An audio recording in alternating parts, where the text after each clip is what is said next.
Well, folks, I don't think we'll be planting any corn today.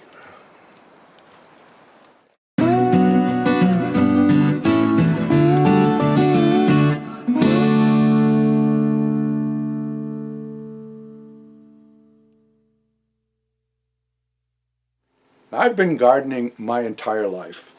When I was a boy, my dad kept a garden in the backyard every summer, and he got the results that he wanted with most things. But those old school methods of seeding and feeding and weeding, well, gardening was a lot of work. We never did much with corn because, like most backyard gardeners, especially in northern climates, we found that the corn took up a lot of garden space with very little yield.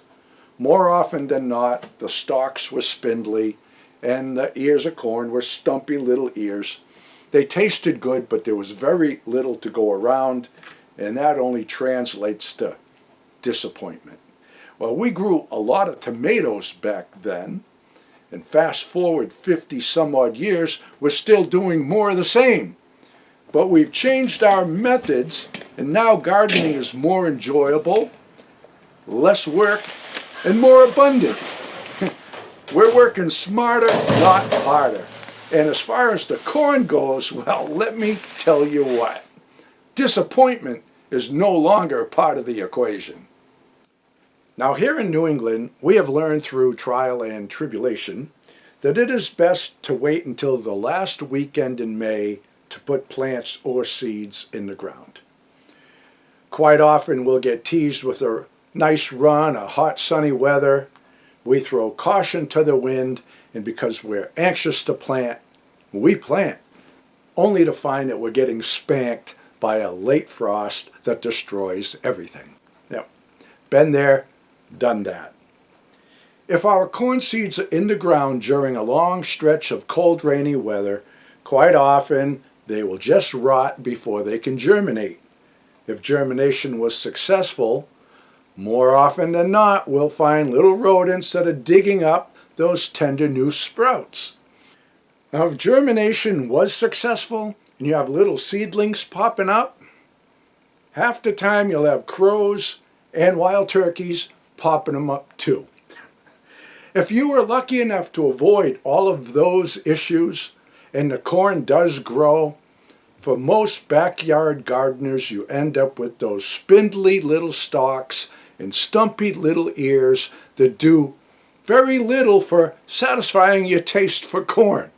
I never found it enjoyable being on my hands and knees planting all of those little corn seeds anyway. So let me show you how we avoid all of that disappointment and have a bountiful harvest of corn. If you live in a climate with a short growing season and you want your corn patch to reach its full potential, then treat your corn seeds like you would your tomatoes and start them early. This is beneficial in many ways. Not only is it more enjoyable than kneeling in the dirt to plant all those seeds, but it takes the guesswork right out of it. On planting day, instead of looking at a bare dirt patch, wondering how many of my seeds will germinate and how many of my seeds and seedlings will be destroyed by hungry critters, I'm left looking at a corn patch. I get instant gratification. I'm confident this will be a successful endeavor, and come harvest time, we will reap what we sow. We have corn, people, lots of it.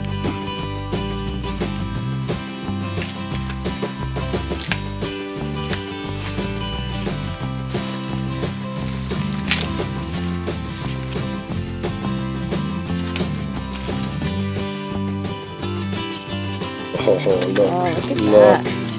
That's beautiful. That is beautiful. Let's have some for supper tonight. Yeah, that and those little steaks. Yeah. Check this one. This one's a little smaller. I got it from a different part of the patch. Looks good. Beautiful. Wow. Yeah, we got quite a crop here. Abundance. Garden's done fabulous. Now you see what I'm saying about the harvest? Big, beautiful ears of corn from a backyard patch with the same results year after year. it sure beats the disappointment associated with traditional methods. Now in the video you saw where I was putting my seeds in a styrofoam tray, but then on planting day I had an awful lot of empty red cups on the ground. Let me explain why. Have you ever walked around the edge of a cornfield? If you have, you probably noticed that the corn in the center of the field is much taller and stockier than the corn along the perimeter. It's always that way. So in my mind, what that translates to is the whole cornfield isn't producing equally well.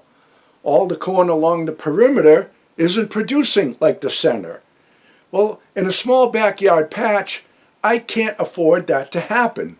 If I plant a 10 by 20 foot patch of corn, I need the whole 10 by 20 foot patch to produce. So to eliminate that problem and maximize my harvest, I start a batch of seeds in the styrofoam trays. Once they get up about that tall, I transplant them over to the red cups, and then I start another batch of seeds. On planting day, the corn in the cups is twice as tall as the corn in the trays. I plant the shorter corn in the center of my patch, the taller stuff along the perimeter. So my corn patch starts out like this, but it doesn't take long for the corn in the center to catch up, and then by harvest time, I'm picking full-size ears throughout the lot. I've maximized my harvest with that simple procedure. It's well worth doing, folks. Now, of course, you can plant your seeds directly in the cups. Use whatever type vessel you like. Use whatever method you like. I just prefer those floating seed trays. I've been using the same trays over and over for maybe a dozen years now. I get great success with them. And once I plant the seeds and set that tray in a water bath, it is effortless, and I never have to touch those trays again until planting day.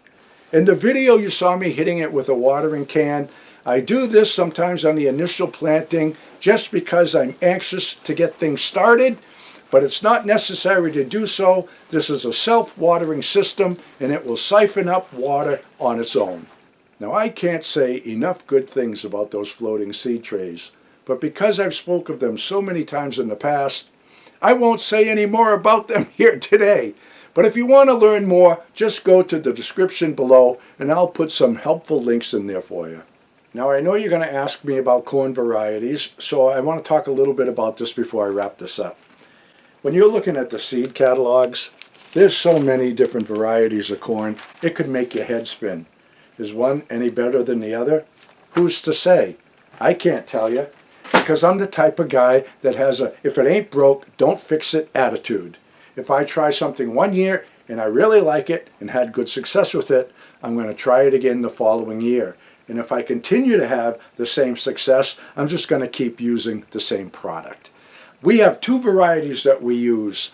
One is a basic looking corn that's super sweet and easy to grow. Nice mature kernels, nice and yellow, plump, smells so good.